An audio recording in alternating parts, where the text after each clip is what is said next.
it's like a syntax error. It's just like, what? It just doesn't make sense. And so can you speak, well, a couple questions I have for you on that, but just first, how is it possible for people to have that like double life, and how can they be consistent? It just seems to me like at one point you break. How can you live like that, where it's like literally bifurcated in your soul? Like, I'm sure you've wrestled with that question. Yeah. So I was traveling years and years ago, and I was doing these youth camps, and we were teaching, and this band that was coming with us was a really well-known band, but it had come out that the singer who had written most of the songs was having an affair with the drummer's wife.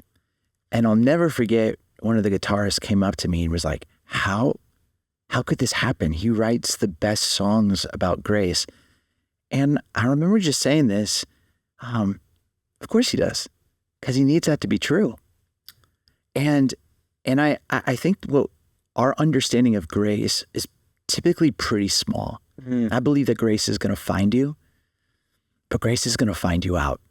And because God wants all of our hearts, our minds, our bodies, our soul, our past, our trauma, when we can actually live with that, something happens. I also think that there's something where, my job isn't to get people to go, gosh, he's a great writer, he's a great speaker.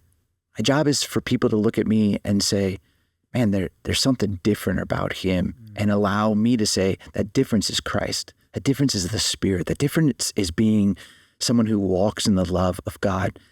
But sometimes the stages and the platforms that some men and women are entrusted with, the success starts to outpace their character. Wow. And so all of a sudden, you don't have people who tell you no. And people who just say how awesome you are. And if anybody does tell you no, they don't show up at the next meeting.